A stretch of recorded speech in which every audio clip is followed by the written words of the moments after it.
যে আমতা super speciality hospital, কিন্তু আমরা জানি, তখনও বলেছিলাম এখনো বলছি, আমতা ওটা সুপার স্পেশালিটি হসপিটাল না। সুপার স্পেশালিটি লেখার জন্য যেটা রুরাল হসপিটালে যে পরিষেবা পায়, আমতা হসপিটালে সেই পরিষেবা পায়। একটা রুরাল হসপিটালে 30 থেকে ম্যাক্সিমাম 80 সিটের বেড হয়, কিন্তু আমতা হসপিটাল প্রায় 240 করে 180 সিট রয়েছে। তাহলে দেখুন, সিট বেশি, পরিষেবা বেশি দেওয়ার দরকার, কিন্তু সরকার থেকে তারা পর্যাপ্ত সুবিধাটা পাচ্ছে না। তার কারণে সাধারণ জনগণ বঞ্চিত হচ্ছে। সেই জন্য চিরন্দা জেতার পর উনি প্রথম বলেছিলেন যে সুপার স্পেশালিটি হসপিটাল যেটি বলেন, আমি পরিদর্শন করে দেখব আদৌ সুপার স্পেশালিটি হসপিটাল কিনা। তাই উনি পরিদর্শন করেছেন, বিওমেজ ম্যাডামের সাথে আলোচনা করেছেন। পুঙ্খানুপুঙ্খ আলোচনায় প্রায় 1.5 ঘন্টা আলোচনা হয়েছে। টোটাল কিভাবে এই হসপিটালকে আমরা আগামী দিনে সুপার স্পেশালিটি, সত্যিকারের সুপার স্পেশালিটি করা যায়, যা এই এলাকার মানুষ তার পরিষেবা পায়, সেই জন্য সেই আলোচনা হয়েছে। দেখেছেন, একটা সবথেকে বড় উল্লেখযোগ্য বিষয়, জলের ওপর নাম জীবন। সেই জল ওখানে ঠিকভাবে পরিষেবা দেওয়া হচ্ছে না। পেশেন্ট পার্টির লোক অসুস্থ পেশেন্টকে ফেলে রেখে জীবনের রিস্ক নিয়ে সেই পেশেন্ট বেডে পড়ে রয়েছে, তার পরিজনেরা বাইরে গিয়ে জল নিয়ে আসছে। সেটাও আমরা ইনফর্ম করেছিলাম আমাদের বিধায়ক সাহেবকে, উনি এসে এটা পরিদর্শন করে দেখলেন।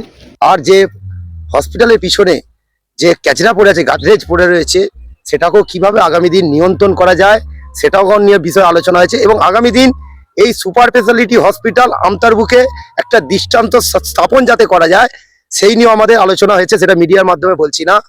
আমতা অনেক কাজই বাকি রয়ে গেছে। এরপরে আমরা বিডিও অফিসে ঢুকবো। বিডিও আমতা অনেক ঐতিহ্য আছে, যেগুলোকে এই তৃণমূল 15 বছর ধরে যে জিনিসটা নষ্ট করেছে, 2-4 দিনে 2-1 মাসে সেটা করা সম্ভব নয়। আমরা চাই আমতা সিটিসি হসপিটাল বাস স্ট্যান্ড যেটা ছিল, সেই বাস স্ট্যান্ডকে কিভাবে আগামী দিন ওখানে সরকারি বাস পরিচালনা করা যায়, সরকারি বাস দিয়ে এখানকার মানুষ যাতে সেই সুখ সুবিধা পাওয়া যায়, এই বিষয়ে আমাদের আলোচনা হয়েছে পরবর্তীকালে। কিন্তু একটা বিষয়, সব থেকে উল্লেখযোগ্য বিষয়, সুপার স্পেশালিটি যদি অরিজিনাল হতো, এই এলাকার মানুষ তার পরিষেবা সঠিকভাবে পেত।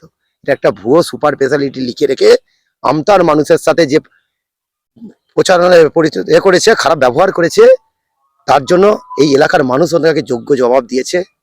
এখান থেকে যেমন আমরা তাড়িয়েছি, গোঘাটে পাঠিয়েছিলেন, আর ওই গোঘাট থেকে উনি প্রায় 51,000 ভোটে হারিয়ে, আমাদের যে মনের আশা ছিল যে আমরা এখান থেকে হারিয়ে আসানসোলে পাঠাবো, আমাদের অধুরা স্বপ্ন গোঘাটের মানুষ তার সাকার করেছে। সেই জন্য গোঘাটের মানুষকে আমি ধন্যবাদ জানাবো যে ওনাকে ওখান থেকে হারিয়ে ওরা আসানসোলে পাঠিয়ে দিয়েছে। ধরুন, আমরা আমতাকে এবং উলবেড়িয়া উত্তর বিধানসভাকে আমরা একটা দৃষ্টান্তমূলক স্থাপন জায়গা করতে চাই। আমাদের অ্যাক্টিভিটি যেরকম আমরা শাসক দলের চোখে চোখ রাঙিয়ে লড়াই করেছি, আগামী দিন শাসক দল আমরা যে জনতা জনার্দন যে দায়িত্ব দিয়েছে, সেই দায়িত্ব আমরা সঠিকভাবে পালন করে কিভাবে এই এলাকার মানুষকে সব দিক দিয়ে পরিষেবা দেওয়া যায়, তার আমরা চিন্তা ভাবনা আছে। একটু সময় দিন, সময় নিয়ে আমরা যথাযথ সময়ে আপনাদের যে যে পয়েন্ট আছে, যে যে বক্তব্য আছে, বা এই এলাকার মানুষের যা পর্যাপ্ত চাহিদা আছে, আমরা পূরণ করার চেষ্টা করব। আপনার নাম পরিচয়?